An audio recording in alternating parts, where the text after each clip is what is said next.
মান্তু, এই দেখো মেয়ে আসছে প্রতি বছর। তোমার জন্য দেখো প্রতি বছর মেয়ে ওর বাবার জন্য এইসব করছে বাড়িতে থাকাকালীন 2-3 বছর ধরে। আগে তো পেতো না, জন্মদিনে বাড়িতে থাকতো না, সব সময় ডিউটিতে থাকতো আর বলতো। আর এখন মেয়ে কি করে, ক্যালেন্ডারের মধ্যে দাগিয়ে রাখে কবে জন্মদিন। হ্যাঁ, হেবি সুন্দর হয়েছে। কিন্তু ছোট হবে না তো, মনে হচ্ছে ছোট।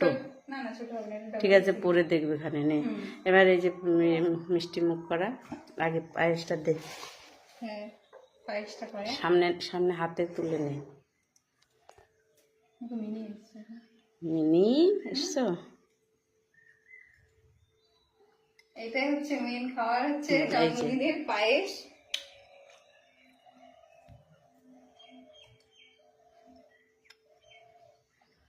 এই মেয়ের জন্যে এই সমস্ত করা হয়, ও করবেই। আর এখন আমাদের অসুখ চলছে, তবুও মাছ মাংস তেল নুন আমরা খেতে পাচ্ছি না, তেল ঠেল।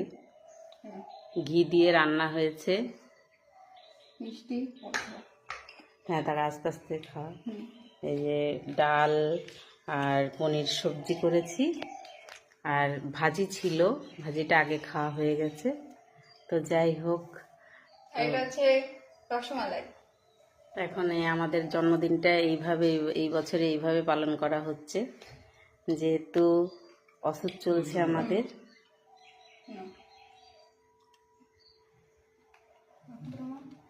ফল খাইয়ে দাও, এটা পরে দাও। আর এই যে দেখো মেয়ে কি কি এনেছে, গোপুর জন্মদিনও এইসব করে। আর এই যে সবার জন্মদিনে এইগুলো সব ও নিজের থেকে নিজের খরচায়। ফলটা নে, একটা আম খাইয়ে দে একটা।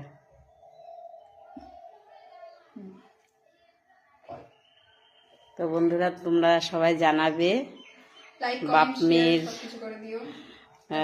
মেয়ে জন্মদিন করলো তার বাবার, তো কেমন হয়েছে জানাবে সবাই। আর সবাই ভালোবাসা দেবে, যেন এরকম মানে আরো 30-40 বছর যেন এইভাবে জন্মদিন পালন করতে পারি আমরা। একদম বেশি না, 30 বছর করতে পারলে আমাদের সবকিছু মোটামুটি পূরণ হয়ে যাবে আশা করি। হ্যাঁ, তুমি কি বলছো? রাধে রাধে, রাধে রাধে, রাধে রাধে চাইলে সবই হবে। হ্যাঁ।